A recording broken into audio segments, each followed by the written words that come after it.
দর্শক ক্রাইম ওয়াচে আপনাদের প্রত্যেককে স্বাগত জানাচ্ছি। আমি শফিক শাহিন। আশা করি যে যেখানে আছেন ভালো আছেন, নিরাপদে আছেন। নানা কারণে একজন শিক্ষার্থী ও তার পরিবারকে অনেক প্রতিকূল পরিবেশ পেছনে ফেলে বুয়েট পর্যন্ত পৌঁছাতে হয়। মধ্যবিত্ত পরিবারের সন্তান ফারদিন নূর পরশও অনেক চড়াই উতরাই পেরিয়ে বুয়েট পর্যন্ত পৌঁছেছিল। দেশের মুখ উজ্জ্বল করার জন্য ওয়ার্ল্ড ইউনিভার্সিটি ডিবেট চ্যাম্পিয়নশিপে অংশ নেওয়ার কথা ছিল ফারদিনের। তবে তার আগেই তার জীবন প্রদীপ নিভিয়ে দিল কে? ফারদিন নূর পরশ বাংলাদেশ প্রকৌশল বিশ্ববিদ্যালয় বুয়েটের সিভিল ইঞ্জিনিয়ারিং বিভাগের তৃতীয় বর্ষের ছাত্র। 5 নভেম্বর 2022 তারিখে পরীক্ষা ছিল ক্যাম্পাসে। সেই লক্ষ্যে 4 নভেম্বর শুক্রবার বিকেলে বাসা থেকে বের হন পরশ। 5 নভেম্বর বুয়েটে নিজ বিভাগের পরীক্ষায় অংশ নেয়ার কথা ছিল তার। সেদিনের আগে অবশ্য পরশ ও তার পরিবার সম্পর্কে জানার প্রয়োজনীয়তা ছিল না কারোই। কোথায় কোন পরিবেশে থাকেন পরশ ও তার পরিবার সদস্যরা? রাজধানীর কয়েকটি প্রবেশ পথের একটি যাত্রাবাড়ি। সেই পথ পার হয়ে ঢাকা চট্টগ্রাম মহাসড়কের পাশে ডেমরা এলাকার শামসুল হক খান স্কুল অ্যান্ড কলেজের পথে ক্রাইম ওয়াচ টিম। প্রধান সড়ক থেকে 1 কিলোমিটারেরও বেশি দূরত্ব পেরিয়ে পরশের বাসা। পথেই আমরা পেয়ে গেলাম পরশের বাবা কাজী নূর উদ্দিনকে। পায়ে হেঁটে অনেক দূর পেরিয়ে গলির ভেতরে পরশদের বাসা। 6 তলা বাড়ির 5ম তলায় মাত্র 2টি রুমের বাসা নূর উদ্দিনের। এই বাসাতেই 3 ছেলে আর স্ত্রীকে নিয়ে থাকেন তিনি। পেশাগত জীবনের শুরুতে ভোরের কাগজ, প্রথম আলো ও যুগান্তর সহ কয়েকটি প্রতিষ্ঠানে আইটি বিভাগে কাজ করেছেন নূর উদ্দিন। নিজে কিছু করবেন এমন স্বাধীন চিন্তা থেকে চাকুরি ছেড়ে দেন তিনি।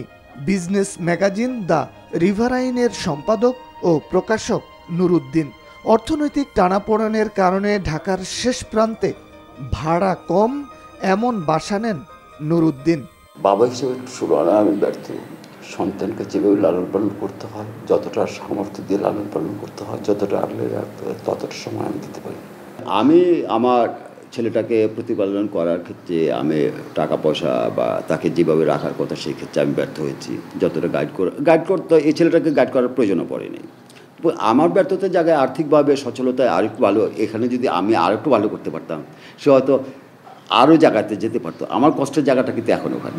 ফারদিন স্কুল শিক্ষার্থী থাকা অবস্থায় টিউশনি করে নিজের লেখাপড়ার খরচ চালাতো। তারপর কলেজ এবং বুয়েটে ভর্তির পরও টিউশনি করে নিজের ও ছোট 2 ভাইয়ের লেখাপড়ায় সহযোগিতা করত পরশ। বই পোকা ফারদিন বিতার্কিক হিসেবেও ছিল তুখোড়। ছোটবেলা থেকেই তার পড়ালেখার প্রতি বেশি আগ্রহ ছিল, প্লাস বই পোকা। আমার যে বইগুলো এখানে দেখতেছেন প্রত্যেকটা বই তার ইউজ হয়ে গেছে কয়েকবার, একবার না। এবং এর আগে অনেক বই সে শেষ করছে যা আমি বলতে পারবো না। সে উদ্ভাসে কিন্তু খুব নাম করা একজন টিচার হিসেবে পরিচিতি পেয়ে গেছে। তারপরে সে টিউশন করাতো। এতে করে সে যে ইনকামগুলো করতো তা দিয়ে সে নিজের পড়াশোনার খরচ এবং 2 ভাইকে সাপোর্ট দেওয়া।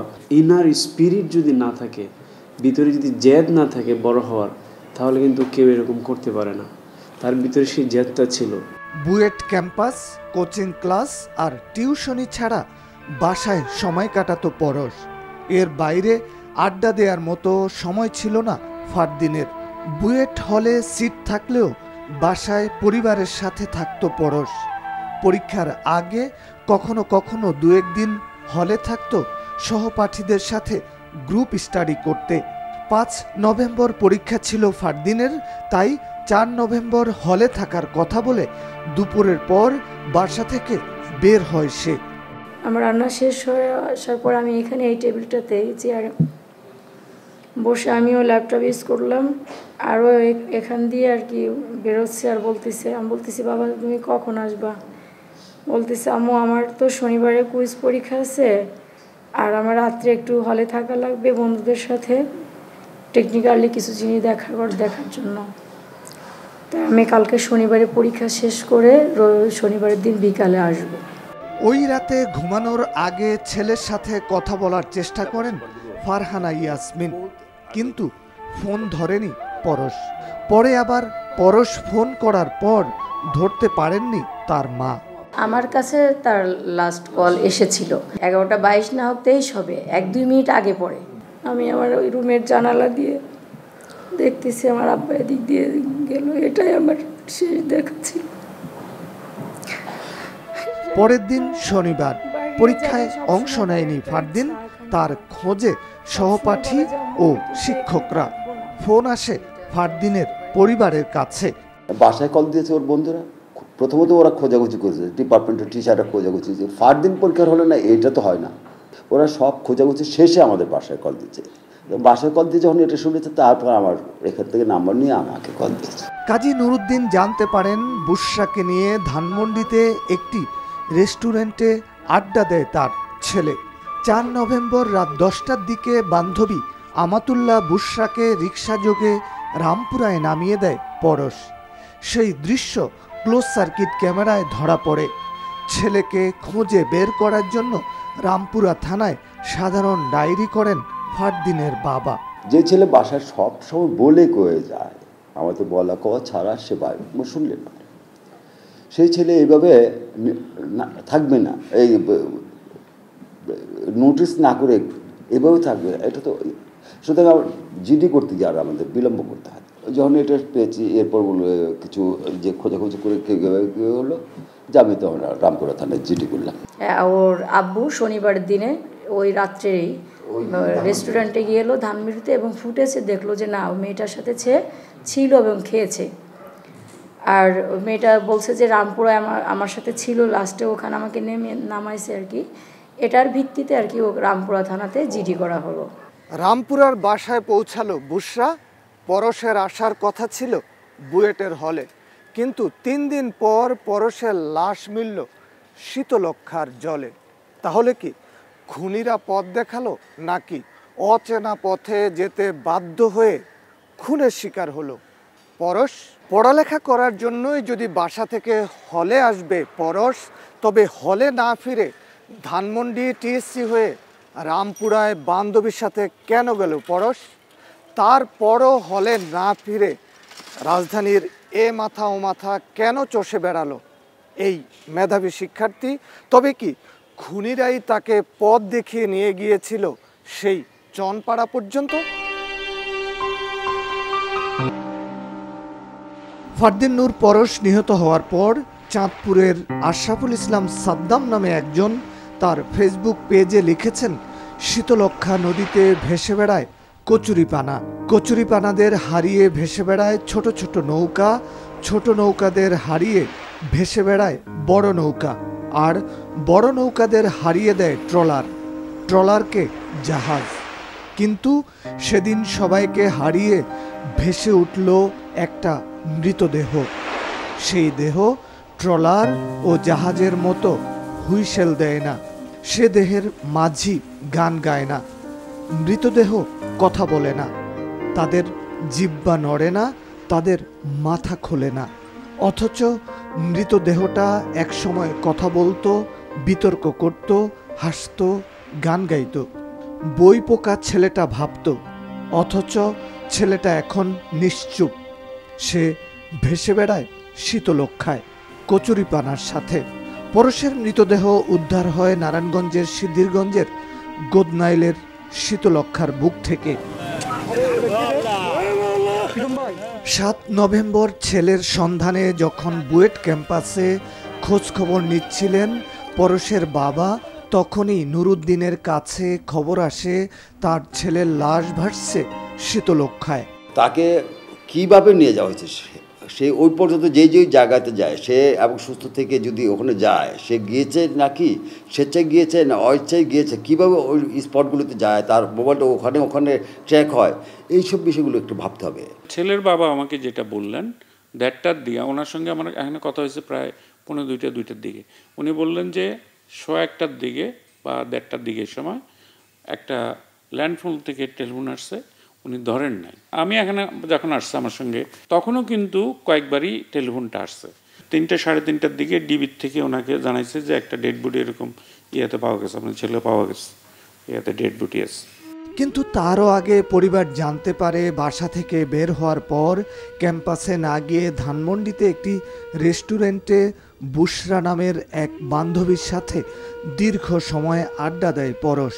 সেখান থেকে ঢাকা বিশ্ববিদ্যালয়ের টিএসসি, তারপর রিকশাযোগে রামপুরায় বুশরাকে নামিয়ে দেয় পরশ। বুশরা বাসায় গেলেও পরশ বুয়েট হলে না গিয়ে প্রথমে পুরানো ঢাকার জনসন রোড, তারপর কেরানীগঞ্জ, জুরাইন হয়ে ডেমরা পার হয়ে রূপগঞ্জের চনপাড়ায় যায় পরশ। তথ্য প্রযুক্তির মাধ্যমে মোবাইল ফোনের এমন অবস্থান পাওয়া গেছে বলে জানায় আইনশৃঙ্খলা রক্ষাকারী বাহিনী। এটা 2 দিন আগে তার একজন আত্মীয় আমাদের থানায় এসে রিপোর্ট করছিল তাকে পাওয়া যাচ্ছে না। পরে আবার তার লোকেশন আমরা দেখলাম তার এক বান্ধবীর বাড়ির কাছে গাজীপুরে। পরের দিন দেখলাম সে আসছে। এটা আমাদের ইনকোয়ারিতে আছে, আমরা সঠিক তথ্যটা পেলে আপনাদেরকে জানাবো। আমরা তথ্য প্রযুক্তির সর্বোত্তম ব্যবহার করছি, পাশাপাশি আমরা আমাদের হিউম্যান ইন্টেলিজেন্সও ব্যবহার করছি। এই দুটি সংমিশ্রণেই মূলত আমরা ফারদিনের যে মৃত্যু হয়েছে মৃত্যুর রহস্যের কারণ উদ্ঘাটনে কাজ করছি। এখন পর্যন্ত এই দৃশ্যমান কোনো ডেভেলপমেন্ট আমাদের কাছে নাই বা কনক্লুসিভ কোনো রিমার্ক দেওয়ার মতো, এই ফারদিনের মৃত্যুর ব্যাপারে কোনো কনক্লুসিভ রিমার্ক দেওয়ার মতো কোনো তথ্য এখন পর্যন্ত আমাদের কাছে নেই। মোবাইল ফোনের সূত্র ধরে আইনশৃঙ্খলা রক্ষাকারী বাহিনী বলছে, রূপগঞ্জের চনপাড়া এলাকার নদীতে ফেলে দেয়া হয় পরশের লাশ। পরে ভাসতে ভাসতে সেই লাশ চলে যায় শীতলক্ষা নদীতে। তবে চনপাড়ার বাসিন্দারা বলছেন এমন কোনো হত্যাকাণ্ডের তথ্য তাদের কাছে নেই। এরকম কোনো ঘটনা ঘটে নাই। এই জায়গায় এরকম কোনো আলোচনাও শুনি নাই, আর আমরা লোকজন জড়ো হইতে দিন। আমরা জানতাম, শুনতাম, ওরকম কিছু তো আমরা শুনি নাই। এরকম কোনো ঘটনা এই এলাকায় ঘটে নাই স্যার। দু একটি গণমাধ্যম আইনশৃঙ্খলা রক্ষাকারী বাহিনীর অসমর্থিত সূত্রের বরাত দিয়ে দাবি করেছে চনপাড়ার মাদক ব্যবসায়ীরা খুন করেছে পরশকে। যদি তাই হয় তবে মূল্যবান ইলেকট্রনিক্স সামগ্রী, মোবাইল ফোন, ঘড়ি, ব্লুটুথ এবং মানিব্যাগ মাদক কারবারিরা রেখে দিবে না কেন, এমন প্রশ্ন পরশের পরিবারের। যখন লাশ পাওয়া গেল, লাশের সাথে যে OnePlus ফোনটা পাওয়া গেল, ব্লুটুথ পাওয়া গেল, মোবাইল পাওয়া গেল, ঘড়ি পাওয়া গেল, কিছুই খোয়া যায়নি। মানিব্যাগ পাওয়া গেছে, কিছুই খোয়া যায়নি। তার মানে এটা কি সাধারণত মানে কিছু টাকা পয়সা ছিনতাই নিয়ে যাবে সেটা ব্যাপার নয়, সেটা ব্যাপার নয়। তাহলে তো এগুলো নিত, সেটা না নিয়ে সে মেরে ফেলেছে, তাকে এইভাবে পাওয়া গেছে। তো সুতরাং এটা তো হত্যা করা হয়েছে যেতে বলতে হবে, এবং তাকে বলাও জেনেছিও যে আঘাতের চিহ্ন আছে এখানে। চনপাড়া এলাকা নাকি খুবই ভয়ঙ্কর, মাদকের আখড়া, এমনটি জানেন পাশের ডেমরা থানার পুলিশ কর্মকর্তারাও। সেজন্য মাঝে মধ্যে নিজেদের এলাকায় চেকপোস্ট বসিয়ে চনপাড়া থেকে ডেমরায় আসা যাত্রীদের তল্লাশি করে থানা পুলিশ। ওই পারের ওই জায়গাটা খারাপ। তো কোন জায়গাটা? ওই যে রূপগঞ্জের ওই পাশে, আমাদের ওই পাশে, তো ওইখানে অনেক নাকি মাদক বেচা বিক্রি হয়, অনেকে হয়তো এখান দিয়ে নিয়ে আসে, সেই সূত্রে আর কি এখানে আমরা চেকপোস্ট করি। বুশরাকে রামপুরায় নামিয়ে দেওয়ার পর 3 ঘন্টার ব্যবধানে পুরানো ঢাকা, কেরানীগঞ্জ, জুরাইন ও ডেমরা হয়ে চনপাড়া পর্যন্ত রাতের আধারে ঘুরে বেড়ানোর মতো দুঃসাহসী নয় ফারদিন। আমার তো কিছুভাবে মেলে না। এই ছেলেটা রাত 10টা বাজে, পরদিন পরীক্ষা, ফারদিনের মতো একটা ব্রিলিয়ান্ট ছেলে পরীক্ষা অ্যাটেন্ড করবে না সেই বিষয়টা তার ভাবনা থাকার কথা না। সেখানে বিদায় নিয়েছে, কোনো কারণে বান্ধবীর সাথে বিলম্ব হয়ে গেছে, সে তো ওই দিকেই যাওয়ার কথা। আমার মেসেজ তো বুয়েটের দিকে, হলের দিকে যাওয়ার। একটা ছেলে তো সে বিভিন্ন জায়গায় ঘুরতেও যায় না, যে না আমি খাওয়ার জন্য ওই জায়গায় যাচ্ছি, তার একটা গণ্ডির মধ্যেই সে থাকে। সো এটা খুবই সন্দেহজনক। জনসন রোডে তাকে নিয়ে যাওয়া হয়েছে, তাকে নিয়ে গিয়ে ওই দিক দিয়ে হত্যার যারা পরিকল্পনা করেছেন ওখান থেকে তাদেরকে নিয়ে এটা হত্যা করা হয়েছে। বাচ্চা একটা ছেলে, আমরা ওদের যেভাবে শৈশব কৈশোর বেড়ে ওঠা দেখেছি, এত দ্রুত একটা ছেলে এত দূরে ট্রাভেল করবে, ওর সাথে আসলে জিনিসটা যায় না। জিনিসটা ওর গতি প্রকৃতি অস্বাভাবিক। রাতের বেলা ওখানে যাওয়ার কথা না, কারণ সে পড়াশোনার প্রতি যথেষ্ট ফোকাস ছিল। আমরা যাওয়া তো দেখেছি যে সবসময় পড়াশোনা নিয়ে থাকতো, বইকেন্দ্রিক একটা ছেলে ছিল। রামপুরায় বুশরার সাথে দেখা গেছে পরশকে, তাই সন্দেহভাজন হিসাবে বুশরাকে আসামি করা হয়েছে, গ্রেপ্তার হয়েছে বুশরা। তবে কি অজানা অদেখা খুনিরা অধরাই থেকে যাবে? বিকেল 5টা থেকে রাত 10টা, ধানমন্ডি থেকে রামপুরা, তারপর রূপগঞ্জ। কে বা কারা এই দীর্ঘ সময় অনুসরণ করেছিল ফারদিনকে? নাকি ঢাকায় হত্যা করার পর লাশ ফেলে দেওয়া হয় শীতলক্ষ্যায়? 4 নভেম্বর বাসা থেকে বের হওয়ার পর ধানমন্ডি ঢাকা বিশ্ববিদ্যালয়ের টিএসসি হয়ে রামপুরায় বুশরা নামের একজন বন্ধুর সাথে দেখা গেছে বুয়েট শিক্ষার্থী ফারদিন নূর পরশকে। তারপর আর তাকে দেখা যায়নি। পরশের সন্ধান দাবিতে রামপুরা থানায় সাধারণ ডায়েরি করেন তার বাবা। 2 দিন পার হলেও ফারদিন কোথায়, কি অবস্থায় আছে সেই তথ্য দিতে পারেনি পুলিশ। এই ছাত্রটিকে লাস্ট লোকেশন আমরা দেখেছিলাম গাজীপুর, এবং গাজীপুর থেকে তারপরে কেমনে এই নদীতে আসলো, এগুলো আমাদের দেখার বিষয়। আমরা সত্যটা উদ্ঘাটন করেই আমরা জানাবো। আমরা মনে করি যেই করে থাকুক আমরা এটা বের করতে সক্ষম। 2 দিন পর নারায়ণগঞ্জের শীতলক্ষ্যা নদী থেকে উদ্ধার হয় পরশের মৃতদেহ। ময়নাতদন্তকারী কর্মকর্তা জানান পরশকে হত্যা করা হয়েছে। প্রাথমিকভাবে আমরা তার মাথায় অনেক আঘাত পেয়েছি, বুকে আঘাত পেয়েছি, আর আমরা যেটা করেছি ভিসেরা পাঠিয়েছি। আমরা অন্যান্য জিনিস আসার পরে তাহলে আমরা নিশ্চিত করতে পারবো যে আসলে কিভাবে তার হত্যা করা হয়েছে। প্রাথমিকভাবে অবশ্যই এটা হত্যাকাণ্ড। সন্দেহভাজন হিসেবে জিজ্ঞাসাবাদের পর বুশরাকে গ্রেপ্তার করে পুলিশ। সাধারণ ডায়েরি থেকে মামলা হওয়া পর্যন্ত তদন্তে কি অগ্রগতি হয়েছে এমন প্রশ্নের জবাবে পুলিশ কর্মকর্তারা জানান পরশের বাবার অভিযোগের ভিত্তিতেই তদন্ত চলছে। এখন পর্যন্ত প্রাথমিকভাবে আমরা এটাই পেয়েছি যে বাদী এজাহার দিয়েছে বুশরাকে দায়ী করে, এবং অজ্ঞাতনামা আসামিদেরকে দায়ী করে। বাদী যেহেতু এজাহার দিয়েছে এবং তিনি নিজের স্বহস্তে লিখিতভাবে এজাহার দিয়ে যখন এরকম দায়ী করে কথা বলেছে, তখন তো আমাদের আর এড়ানোর সুযোগ থাকে না। এখনও পর্যন্ত কনক্লুসিভলি আমরা বলতে পারছি না। এটা একটা ডিপ স্টেজে যাওয়া দরকার। আস্তে আস্তে তদন্ত করলে সব বেরিয়ে আসবে। এখন পর্যন্ত যে মামলাটি করা হয়েছে সেখানে প্রধান অভিযুক্ত তার বান্ধবীকে করা হয়েছে। এর সাথে তদন্তের আরও বেশ কিছু উপাদান আছে যেগুলো আসলে এখনও মানে সম্পূর্ণরূপে আমরা উদ্ঘাটন করতে পারিনি। সেগুলো নিয়ে কাজ করার জন্যই এই মামলাটাকে গ্রেপ্তার দেখানো হয়েছে। এর সাথে তদন্তের আরও বেশ কিছু উপাদান আছে যেগুলো আসলে এখনও মানে সম্পূর্ণরূপে আমরা উদ্ঘাটন করতে পারিনি। তাহলে কে বা কারা হত্যা করল পরশকে? কেন রাতের আধারে হত্যাকাণ্ডের শিকার হবেন পরশ? পরিবারের দাবি ব্যক্তিগত শত্রুতা নেই আত্মীয় স্বজনে দ্বন্দ্ব। তবে কি পরশের মেধা নিয়ে ঈর্ষান্বিত ছিল কেউ? কারণ পরশ বুয়েট ডিবেটিং ক্লাবের যুগ্ম সম্পাদক হিসেবে স্পেন যাওয়ার কথা ছিল। তবে বুয়েটের পুরকৌশল বিভাগের বিভাগীয় প্রধান বলছেন, যেখানে ওই প্রতিযোগিতায় সবার অংশগ্রহণে কোনো বাধা নেই, সেখানে তা নিয়ে দ্বন্দ্ব হওয়ার কিছু আছে বলে মনে করেন না তিনি। ফারদিনের ক্যারেক্টার, ফারদিনের রেজাল্ট, তার পারফরমেন্স সব এস্টাবলিশড হয়ে গেছে। সে ওয়েল ড্রাইভেন, ভালো রুটে হাইওয়ে ধরে আগায় যাচ্ছে। আমরা তো কোনো ধারণা করতে পারছি না যে আমার কোনো শত্রু আছে, আমি ধারণা করি না। আমার সন্তানের কোনো শত্রু থাকতে পারে, এটা আমি ধারণা করি না। আমাদের ফ্যামিলির সাথে কোনো ফ্যামিলি ফিউড নাই, কোনো কুন্দল নাই, বিভিন্ন ওনাদের ভাইদের মাঝে কোনো কুন্দল নাই, কিচ্ছু নাই, কিছুই নেই।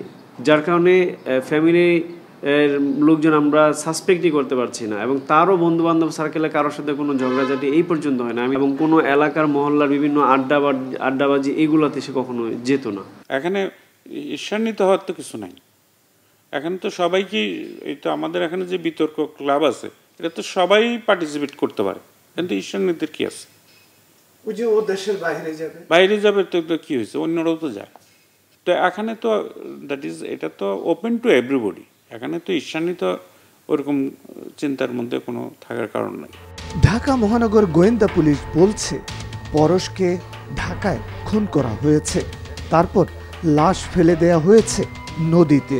আমাদের টিম কাজ করছে এবং আমরা এটা সুরাহা করার জন্য আমরা বিভিন্ন সাইডে আমরা তথ্যপত্র কালেকশন করে বিচার বিশ্লেষণ করছি, এবং আমরা এই কথা এখনও বলছি না মাদকের কারণে সে খুন হয়েছে, এটাও আমরা বলছি না, বা ওই যে 1 নম্বর আসামি যাকে গ্রেপ্তার করেছি সেই খুন করেছে সেটাও আমরা বলছি না। এবং আমরা পারিপার্শ্বিকতা বিভিন্ন বিষয় আমরা বিচার বিশ্লেষণ করছি। বিচার বিশ্লেষণ করে আমরা এখনো পর্যন্ত কোনো কনক্রিট তথ্য পাই নাই। র্যাব জানায় চনপাড়ার মাদক ব্যবসায়ী সিটি শাহিনের ক্রসফায়ারের সাথে ফারদিন হত্যাকাণ্ডের কোনো সম্পর্ক নেই।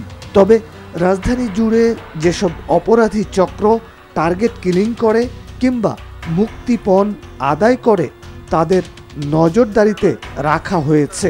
বিভিন্ন ফুটপ্রিন্ট, সিসিটিভি ফুটেজ, বিভিন্ন অ্যানালাইসিস এবং বিভিন্ন গোয়েন্দা তথ্যের ভিত্তিতে আমরা যে তথ্য পেয়েছি সেটা হচ্ছে যে এটা ঘটনাটাও চনপাড়া এলাকার পাশাপাশি, ওই এলাকার আশেপাশেই হয়েছে ঘটনাটি, এবং এই ঘটনার সাথে সংশ্লিষ্টতা রয়েছে রায়হান এবং তার গ্রুপের।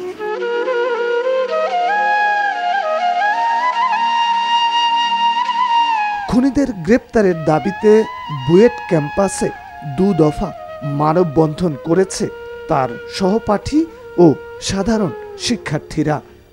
আইন শৃঙ্খলা রক্ষাকারী বাহিনীর তদন্তের উপর আমরা আস্থাশীল আছি। আমরা বিশ্বাস করি তারা সর্বোচ্চ গুরুত্ব সহকারে ফারদিন হত্যার তদন্ত চালিয়ে যাবেন এবং দ্রুততম সময়ের মধ্যে অপরাধীদের চিহ্নিত করে আইনের আওতায় নিয়ে আসবেন। হত্যাকারীদের দ্রুততম সময়ে শনাক্ত করে এবং তাদের বিচারের আওতায় আনার জন্য আমরা পুনরায় দাবি জানাচ্ছি। দর্শক, ছাত্র রাজনীতির শিকার হয়ে ক্যাম্পাসে প্রাণ হারিয়েছিলেন বুয়েট শিক্ষার্থী সাবেকুন নাহার, সনি আর আবরার ফাহাদ। আর ক্যাম্পাসের বাহিরে নির্মমভাবে খুন হলেন আরেক শিক্ষার্থী ফারদিন পরশ। এই হত্যাকাণ্ডের যদি সঠিক কুলকিনারা না হয় তাহলে আরও মায়ের বুক খালি হতে পারে, এই আশঙ্কা পরশের পরিবারের। এই মামলার তদন্তের গতি প্রকৃতির দিকে নজর রাখবে ক্রাইম ওয়াচ টিম। আপনিও নজর রাখুন, অপরাধের তথ্য দিন, আপনার পরিচয় গোপন রেখে ক্রাইম ওয়াচ টিম হাজির হবে আপনার দেখানো পথে। মুখোশ খুলব অপরাধীদের। আমাদের সাথে যোগাযোগের ঠিকানা প্রযোজক ক্রাইম ওয়াচ, এনটিভি, বিএসসিসি ভবন, 102 কাজী নজরুল ইসলাম এভিনিউ, কারওয়ান বাজার, ঢাকা 1215। আমাদের ইমেল করতে পারেন crimewatch@ntvbd.com এ ঠিকানায়। এছাড়া ফেসবুকও আমাদের পাবেন, facebook.com/crimewatchntv। এছাড়া এই অনুষ্ঠানটি পুনরায় দেখতে ভিজিট করুন www.ntvbd.com এই ঠিকানায়। আর এনটিভির জনপ্রিয় সব অনুষ্ঠান ও খবরের আপডেট জানতে ভিজিট করুন আমাদের ইউটিউব ও ভেরিফাইড ফেসবুক পেজ। এবার বিদায় নেবার পালা। সবাই ভালো থাকুন, নিরাপদে থাকুন। অপরাধ ও তার শেষ পরিণতি জানতে দেখুন ক্রাইম ওয়াচ।